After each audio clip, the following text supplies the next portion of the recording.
Good evening, everyone. Happy Swamiji's birthday today. I don't know that how many of you have met Swamiji here. Not many, probably. Some of you have met Swamiji. And probably nobody has met Master here. And but that does not matter because their work, their power, their consciousness will keep going on for hundreds and thousands of years. It does not depend if they are in the body or not. I had a fortune, you can say, in this life to meet Swamiji. Swamiji came to India in 2003 at the age of 1920, about 77, when most people are beyond even retirement age. And he came to India to establish a work, start a work in India, master's work in India here. And that's not easy. So Swamiji came to India in 2003, and my first meeting was with Swamiji was in 2005. I'm not going to tell you any philosophies here this evening, but certain stories that really helped me, that inspired me in my life. Just a couple of stories this evening. You know that saints often, they don't teach word by word to the people. They always teach by examples. They always teach by stories. They always teach also indirectly. And so that is how Swamiji's life was for many of us. Swamiji met Ananda Ma one time, and he said to Ma that, "Ma, you are so good." And Ma replied to him that it takes goodness to see the goodness. You can take it in any other direction also. And so it takes greatness also to see how great Swamiji was. That Swamiji's life was or is a perfect example of discipleship of about how many years? 67 years. That's not easy. That's one of the finest example of discipleship. Swamiji had, I can say from my own experience, Swamiji had powers, but he never displayed publicly to them. Why? Is because he wanted everybody to bring to the Master, Paramahansa Yogananda ji. He never wanted to bring focus on himself. I first met Swamiji in 2005 in Gurgaon. Swamiji used to give satsangs once a month in the basement of B10/8, where many of you have been there also, I think. Avinash has lived there. And I had just taken classes, had started meditating in the summer of 2005. And I was so excited about meditations. We were practicing, yes. And I met Swamiji after satsang. Every month he would give. And after the satsang, Swamiji would answer questions of the people. And I would not ask questions basically. I would just go to Swamiji at the end and ask, "Swamiji, please bless me that I meditate deeper and longer." And I would just ask him that. And couple of months, I did the same thing. I didn't ask any question basically, but I just asked that thing. And Swamiji, every time he blessed me here, and then he will say, "But you must make your own effort." That he was reminding, it didn't occur to me, I was so new that time, that it's by our own effort we draw the grace. Master said that grace is everything in life, but the grace does not come if we just sit like that and think about God is going to bless me. Grace comes when we are making the effort. It's only by making our own effort we draw the grace. And by grace, we change. There's nothing else we are doing in the spiritual path. It's only by attracting the grace we are changing ourselves. It's the power of God, it's power of Guru's grace that is changing ourselves. There is nothing else we are doing on the spiritual path. Another story was Swamiji, we all came to Pune. Fast forward, 2009, we all came to Pune, many of us. And we were living in a Pashan area. Some of the new apartments were there. We had taken 7 apartments. About 20 people came to Pune. And Swamiji was living also in one of the apartments. And monks had taken one apartment. And other people so many people were there. Swamiji one day invited that monks to come for the breakfast with him. And we are so happy. Wow, Swamiji invited for the breakfast. Let's go. So we brought, we thought what Swamiji would like. Let's do something.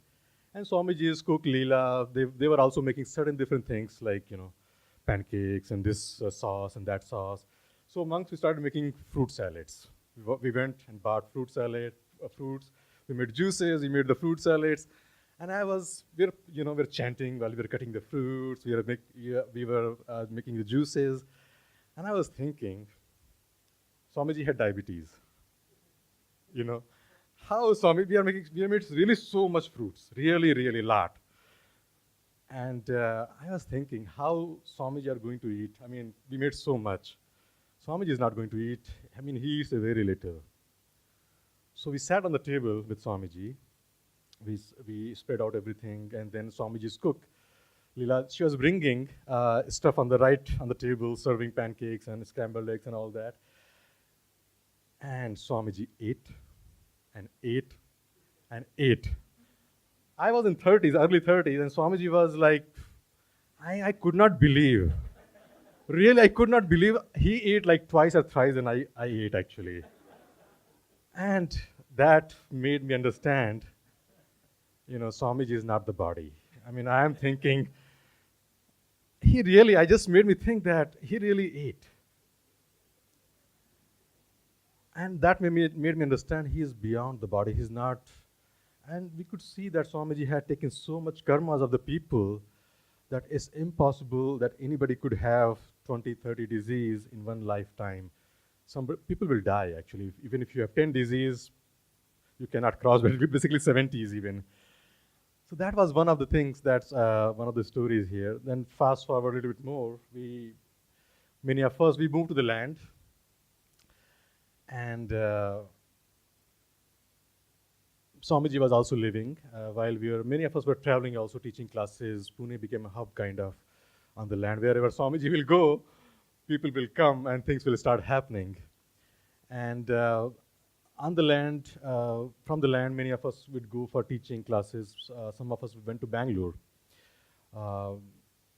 Jamal and I, we went to Bangalore every month, traveling there, teaching classes, and coming back. So we would leave Friday morning and come back late Sunday night. We'll take flight back at 9 o'clock in Bangalore. By the time we'll reach land, it will be like 1 or 2 o'clock. By the time we go to the sleep, this was basically 2 o'clock. And one night, and it was a lot of fun. We would go for 3 days there, 2.5 days. But the days were like packed, like every single time. And there was no time at all to breathe. Basically, classes after classes, satsangs, kirtan, this thing and that thing was happening. And it was good. It was really intense. It was good. I really liked that. And one time I came back, and there was a dom, Seva Dham we would call, and there were bunk beds where Sagar also lived. And because there was no space there on the land, there was no construction. So I slept one night as I was falling asleep. Swamiji came to the dream, and the dream was he was just smiling. He did not say anything, nothing, but he was just smiling. And the dream ended.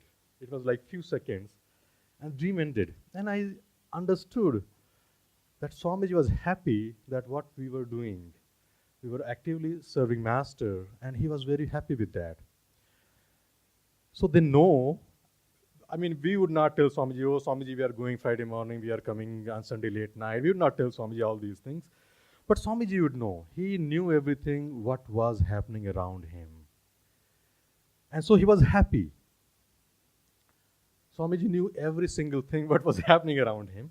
And that reminds us also that it's our duty also, not only when the good things are happening, to tell him, to share with him, but also when we have things not going well, we also need to remind him, that pray to him, ask for their help. Master said that God does not mind our mistakes, he minds our indifference.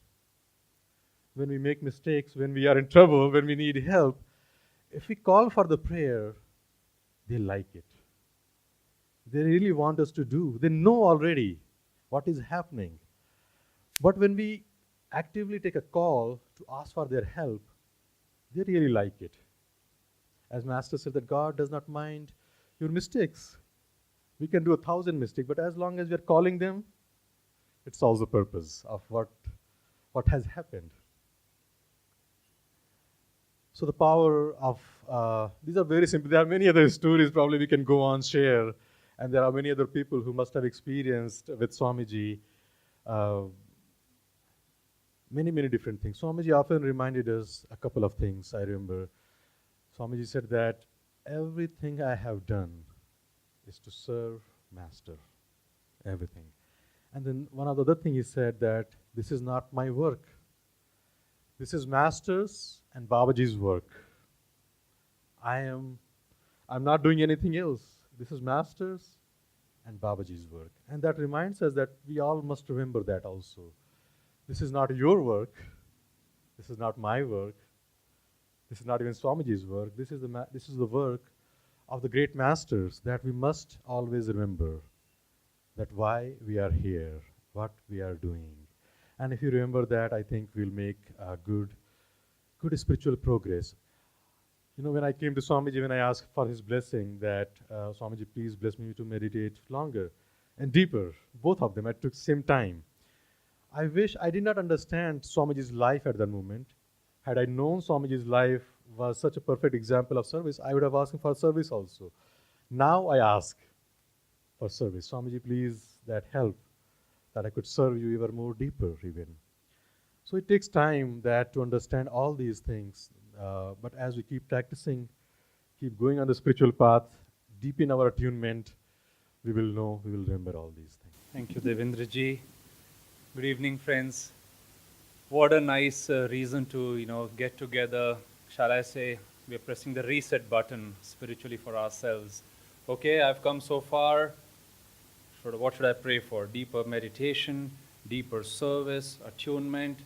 There are so many books Swamiji has written.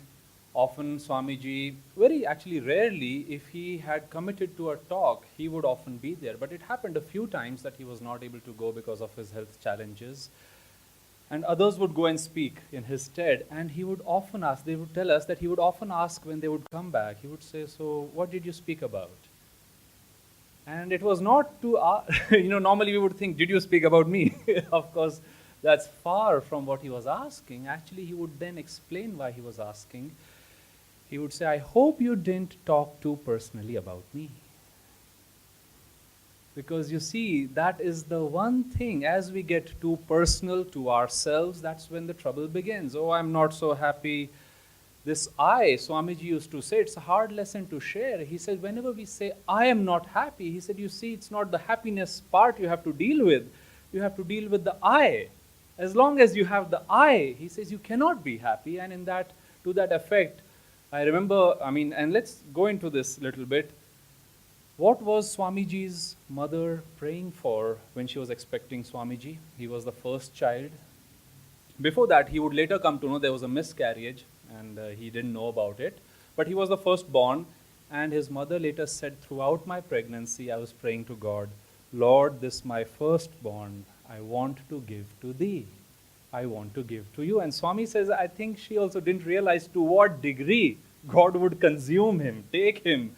Because when he met Master, Swami says that from the very beginning, as the play, which was so beautifully enacted, Master saw Swamiji and he would very soon tell him, you have a life which later Swami would say was kind of diametrically opposite to that of most seekers. He had a life of intense activity, sharing, and he said that when he met Master, he said, I was so ripe, so mature, that if our meeting was delayed even a little bit, I would have died. Then he would joke. He said, I don't know what cause of death they would give for me, because he was only 22. But he would almost break down. He would say, I would have died if Master would not have come in my life in just those few days. So with that kind of maturity that he came, the desire to, this is very important for us to know, because as somebody was mentioning, I think in the play, that we often think, and today we had a discipleship, and we come to the Masters, we come to Swamiji, we read Autobiography for Yogi after we finally are convinced of the presence of God. We can often say, oh, what am I? I am so small. God will do it all. Guruji can do this. And Swami said, he asked Master once, sir, does God really need instruments? And Master told him, he said, without instruments, many of God's plans do not see the light of the day. And Swami says, then he vowed that I will do my best, not only for himself, that is important. He said, but also to serve as an instrument for Master's teachings. Now, we all know, I won't go in the details, he wrote many books on different subjects. And sometimes I would wonder, why did he do so much? We can say it was his nature. Master certainly told him. Actually, it was not his nature, if you remember, because he told Master, I don't want to do this work. I want to be a hermit. And Master told him, you better learn to like it, traveling, writing, lecturing, editing my works. And for each of those, he faced so much persecution. But if you see the things that he wrote, it could be something very simple. He was explaining vegetarianism in one case. He would be telling how to develop focus during prayers. He would think about the dilemma a businessman is facing about ethics at work.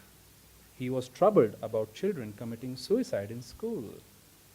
He was deeply, I remember one time he gave a talk in Pune, very nice story actually. He was invited, and sometimes, these incidents happen in the lives of great masters, and we think, okay, this also happened. For them, nothing is ordinary. He was invited by a common friend to give do the graduation ceremony of a college, and they were hosting it in Le Méridien Hotel. I think this could have been 2011, maybe 12. So we all went for the talk. Swami spoke very beautifully of ethics in business. And later, some of the long-term acharyas, they said this was one of his best talks in all these decades. And I have met many, many students since that time who we just bump into one another. And they're like, oh, I was there. He gave me my certificate. And it's amazing. You would think these are business graduates.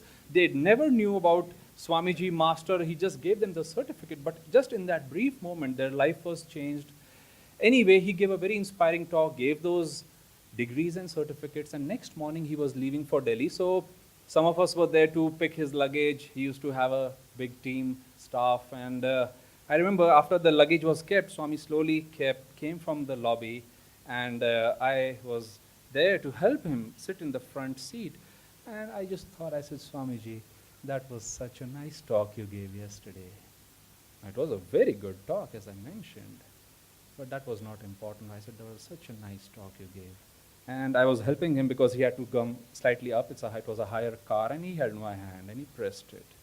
And then his voice almost broke down. And he said, how I feel for those hundreds of students who have now been thrown to the wolves.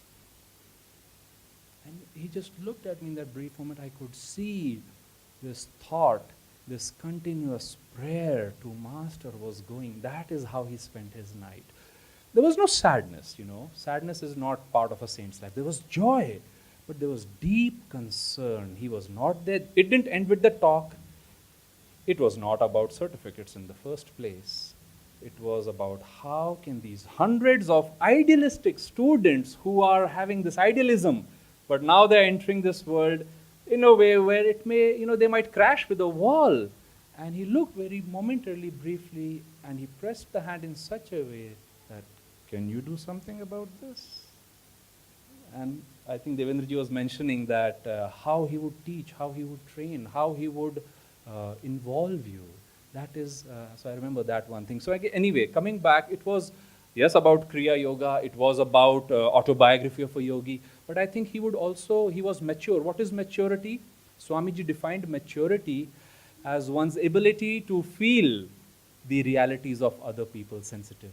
And he said, when you can do that, and we are all moving in that direction to different degrees, there are those moments when we forget what we are doing and we say, I want to think about him. I want to pray for him. I want to go out and help. I want to do this night. I want to do this day. I want to meditate. I want to pray. I want to serve. Place doesn't matter. And when we start doing those things, then Swamiji would say, Master is pleased. If you remember when Swamiji was a little child, this is how he was working, you might say. Even when he was a little kid, his father got him a bicycle. And Swami said he was very happy to receive the gift, but he says, soon after I had learned how to ride it, he said, I gathered all the friends in the neighborhood, and he told them, do you want to learn how to ride a bicycle? And in Romania, in 1920s, this was a big thing. And he would get people, and the kids were like, me, no, I'm not sure. And he would say, I'll help you, sit on the bicycle. Then once they were comfortable, Swami would say, now start pedaling little bit. And they would pedal, and he would walk with them and run with them. Think he's still a boy. And he would say, little bit more, little bit more. And the moment they were joyful and comfortable over there, he would run with them. and let them go. That's how most of us learn bicycling. And Swami, later others would say that is exactly how he would help others take responsibility. That, okay, get started, I am with you, I am supporting you, but now from here on, you have to go on your own. He was also, as we know, he would say that if I want to be remembered after my passing ever, he said, this has to be, there's only one way I want to be remembered, that I was a good disciple. Today we had a discipleship. Interestingly, discipleship is a concept which is very central to spiritual evolution. And Swami said both in the Bhagavad Gita as well as in the New Testament, it is referred to as the second birth.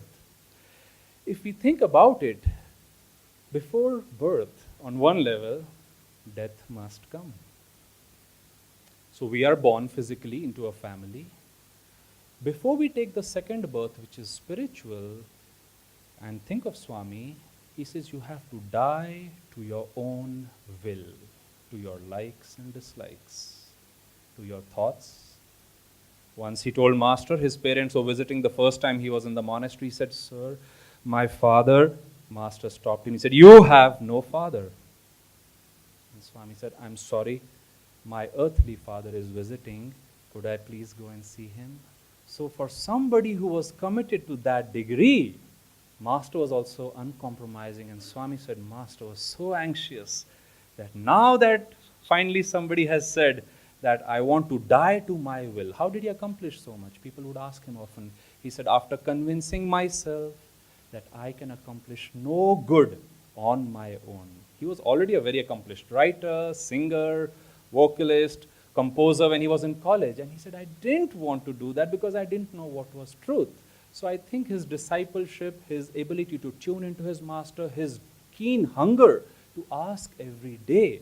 That's another time he said, somebody said, "Sir, how do you pray? How do you accomplish so much?" He said, "Every morning I say, thy will be done, not mine."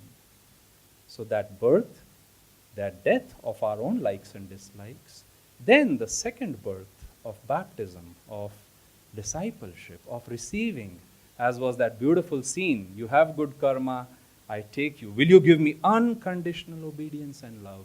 Why unconditional? We live in a world of duality, life, death, happiness, sorrow. If we really have to benefit from the presence of a master, we must at least keep the eyes on a possibility of unconditionality. That is what we are trying to aspire for. We may forget. We make promises up there. Master said in the astral world, we come here, we forget. Lahari Mahasaya, I forgot, Babaji. Babaji said, do you remember this place, that asan, this begging bowl, me? Lahari Mahasaya said, sir, I would much rather return home. It's getting late. Think of the degree of forgetfulness. And then it required Babaji to move ahead and tap. Hello? Do you now remember me? Such a spectrum it is. So again, I think for us to benefit from this, his example is very much there. In 2012, in the Christmas message, he said, I have spent my whole life, sharing the teachings, explaining to others how to apply it practically. And he said, I hope all of you will do the same thing that I have done. Now, I don't think he literally meant all. It is not everybody's dharma. But if we look around, that understanding, can my kids get a better education? Can my relationship really improve? Can I change? Can my behavior change? Can that affect my leadership? So many questions. Take each book, and he has gone deep, and he made the prediction. People run for scriptures here and there. Babaji told Master to revive Sanatan Dharma. If Master wrote the Gita and explained the New Testament, Swami came later on and he wrote 150 books. I think those are your Vedas. On education, on leadership, on business, on relationships, everything over there. As we pick those, Swami said, each of my books in time, many more will come from these. Already we are seeing on education, there are plenty of books that have come. Many more are coming because that teaching of his has been put into practice since 1972. So the good news is, on his birthday, he has not left us. His books are here. His blessings are here. As Devendra ji mentioned, that beautiful dream, he is right here. All we need to do now, as he would do every day, sir, what do you want me to do? How can I participate in this? How can we work together? And slowly, slowly, we will also say, towards the end of his life, 2012, some of us were having tea with him. This was in the Mumbai group. And somebody asked him a very interesting question, commonsensical. Sir, you stayed with Yogananda ji just 3.5 years. How did you write 150 books on his teachings? You know, it doesn't do justice. How much did you really know him? And Swami would say, I often used to pray, what would you do in this situation? And he said, after decades, I realized that is not enough. Then he started praying, Master, how would you feel in a particular situation? And then he said, even that is not enough. I have now started praying, how would you think? What would be your thoughts? And then he gave this beautiful answer. He said, and he answered that lady who was asking this simple question. And he said, now it's very hard for me to say where Kriyananda ends and Yogananda begins. So this is not philosophical. This is not something only for Swamiji. As we move ahead, as we reach that stage, it almost becomes a natural way. But he would always say, he said, I've had to overcome the temptation of saying no, of being indifferent. If Master asked him to do it, he was reluctant in the beginning, but then he would say, I will try my best. And that's the kind of discipleship he gave. So let's keep that in mind. We will now move into an arati, blessing ceremony. Also, I want to make a small mention. You will all be receiving a gift as you come up for your blessing, and it is a letter. It is also a list of the wonderful ways in which we are able to serve over here in Pune. And in September, on September 30th, we are doing a musical program with Hari Prasad Chaurasia ji and Shiv Kumar Sharma. This is a fundraiser. This is actually Master's 125th birth anniversary, Paramhans Yogananda ji's. Also, we are doing this fundraiser for Paramhans Yogananda Charitable Trust, which is situated in Vrindavan, which is taking care of 4,000 widows on a daily basis, their stay, their health care, their food needs and such. So I will also mention a little bit. Today we are also starting the grassroots fundraising. We are trying to involve many people over here. But what is this grassroots fundraising? How many of us in summer vacations as a kid did a fundraising for Help Age India? Door to door. Only so many? Okay, hands tall, yeah. So what we'll be doing is we'll give you booklets about this and get in touch with Xenia and Saili. Where are you, Saili? She's out. So maybe Blazy, you can help this evening. And we can start this in these next 2 weeks of summer vacation that is still left and see how we can go from in our own societies, spread this awareness. We'll have to carry a book. There'll be videos we'll give you can show to people. There are presentations. There are statistics about this program. There's information about Ananda's trust, our legacy, and also PYCT Brindavan. And if you have any questions, that's why we have this team which will help. But this is again one of those ways in which we can also start serving as instruments. So I just wanted to release that today.